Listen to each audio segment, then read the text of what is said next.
So I just read about a guy who proposed to his girlfriend in a Walmart parking lot. She said yes, which proves love is everywhere. But imagine if he'd taken her to one of these places instead. Hi, I'm Amit, and today Curated Globe is going to look at the wonders of the world's most amazing places again. But specifically today, we're going to cover the ones that make people fall in love all over again. We're talking about the most romantic destinations for couples 2025. And whether you're planning to drop to one knee, escape for your honeymoon, or just remind each other why you still love each other after all these years together, I've got you covered. 6 destinations that have been making people uncomfortably affectionate in public for centuries. Plus 2 bonus spots because love deserves options. From will you marry me to I still love you after all this time. These romantic travel spots 2025 are basically relationship insurance. Look, starting with Paris for proposals is like starting with chocolate for desserts. It's obvious and it's correct. The City of Love didn't get that nickname because of its parking regulations. Everyone thinks Eiffel Tower, top level, sunset, wrong. Well, actually not wrong, but that's kind of basic. Trocadero Gardens at sunrise when nobody's there, that's when the tower is yours. Pont Alexandre 3 at blue hour when the lamps turn on, yeah, you're definitely going to feel something there. But here's what Paris does that nowhere else quite manages. It makes romance mandatory. You can't eat a croissant without it feeling intimate. The Luxembourg Gardens has 106 statues, and somehow every single one of them is nudging you to be more romantic. The Sacré-Cœur steps at sunset seems romantic until 4,000 tourists photobomb that moment. Instead, try the gardens at Musée Rodin. Roses, sculptures about passion, and security guards who've seen enough proposals to know when to look away. Kyoto for proposals is playing romance on expert mode. This city doesn't scream love, it whispers it through bamboo groves and lets cherry blossoms do the heavy lifting.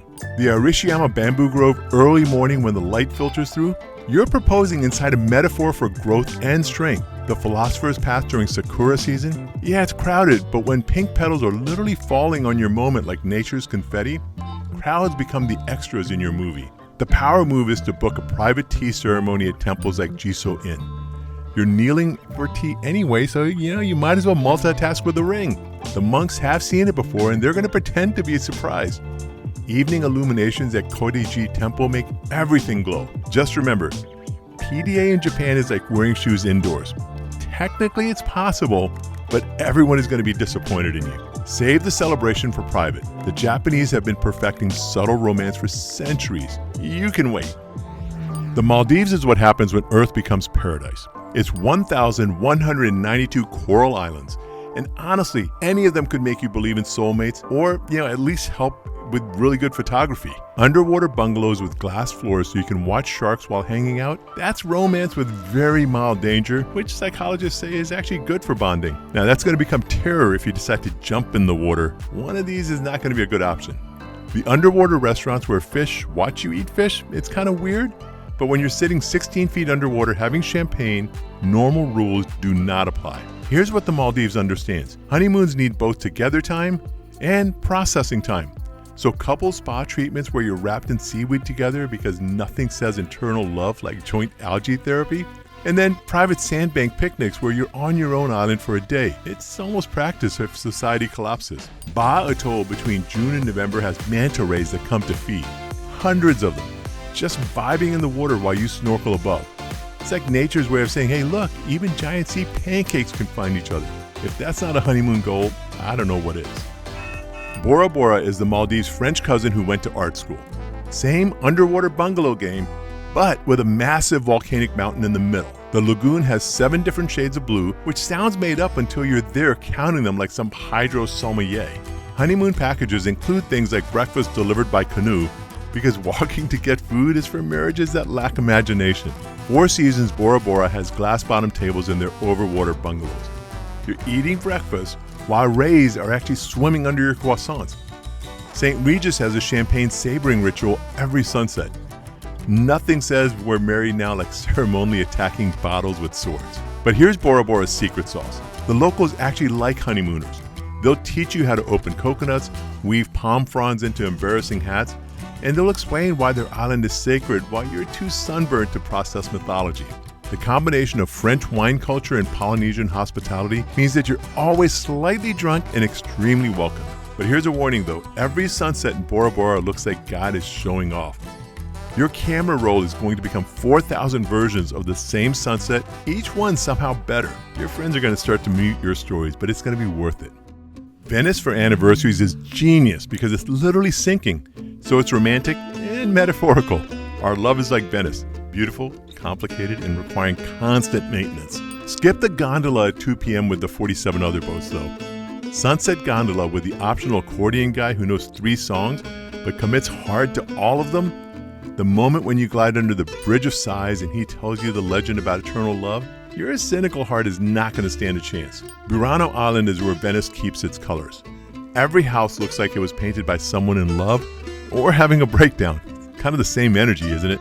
Anniversary dinner at Gritty Palace Terrace, where Hemingway used to drink away his feelings, that's like romance with literary credentials. Now here's what Venice knows. Every corner is a potential movie scene. You'll get lost in the maze of canals, you're going to argue about directions, you're going to find some tiny osteria where no one speaks English, and you're going to eat the best seafood of your life and remember why you married this person, can't read maps, but somehow finds perfect restaurants. Santorini is romance turned up so loud it's almost embarrassing. Like, we get it, Santorini, you're gorgeous, so now calm down. Those cave hotels carved into cliffs, you're sleeping inside a volcano, which is either incredibly romantic or maybe a metaphor for your relationship. The infinity pools that blend with the Aegean, every hotel has one because Santorini does not do subtle. Everyone fights for sunset spots in Oya like it's the Hunger Games with selfie sticks. But here's the thing. Sunrise from your private terrace is completely different. The whole caldera turns pink and gold, and you're going to be there alone with coffee and someone you've loved for years. It is beautiful. Anniversary sailing trips where you swim in volcanic hot springs that smell like sulfur but supposedly have healing properties. Nothing says I still love you like marinating together in Satan's bathtub. The wineries built into cliffsides where you drink wine from grapes that grow in volcanic ash. It's beautiful, which once again is a metaphor for marriage. Tuscany is for couples who think Venice is too obvious and want their romance with a side of wine superiority. Renting a villa in the Val d'Orcia where every morning looks like a window screensaver, but it's real. Couples cooking classes where you learn to make pasta and not divorce each other over proper kneading technique. The moment when you're sitting in a vineyard at golden hour, slightly wine drunk and realize this is why people write insufferable love blogs. San Gimignano at sunrise before the tour buses arrive. 14 medieval towers and you and cats. That's it. That's the whole romantic experience. Your love surrounded by history and maybe some judgment from Italian cats. Bali is romance for people who can't decide between beach, jungle, mountains, or spiritual awakening. So just choose everything. Ubud's hanging gardens where infinity pools cascade down into jungle and you question if you're romantic or just rich. Uluwatu Temple at sunset where monkeys will steal your sunglasses, but the cliff views make crime acceptable. Private villas with personal pools where you skinny drip because you're adults on vacation and clothing is optional when you're in love. The thing about Bali, it makes everyone 30% more spiritual and 100% more likely to get matching tattoos. Resist both urges. Take photos at Tegalang rice terraces instead. Same permanence on Instagram, less laser removal later. But here's the moment that breaks every cynical bone in your body. You're in Iceland. It's negative something degrees. You're wearing everything you own, and then suddenly the northern lights appear. Green waves dancing across the sky like the universe is putting on a show just for you two. You're standing in the middle of nowhere, Iceland, watching physics have a party, and your partner's face is lit green by the aurora, and somehow they've never looked better. This is when you get it. All these romantic escapes around the world 2025, all these sunset dinners and overwater bungalows, they're just elaborate frames for the only art that matters. The person next to you choosing to be next to you. Whether it's Paris or a Walmart parking lot, northern lights or fluorescent lights, the destination doesn't make it romantic, you do. These places just give you really, really good lighting and photo ops for it. So there you have it, the most romantic destinations for couples 2025. From proposal perfection in Kyoto to anniversary goals in Santorini. Whether you're planning to propose, honeymoon, or just remind each other that you're more than roommates who share a Netflix password, one of these spots is calling your names. Paris, Kyoto, Maldives, Bora Bora, Venice, Santorini, and bonus rounds in Tuscany and Bali. Pick one, pick them all. Sell your car and become those annoying travel couple influencers. I'm not going to judge. Where are you taking your person in 2025? Or are you hoping someone takes you? Drop it in the comments. I love hearing these. Hit that like button if you're feeling the love or at least the wanderlust.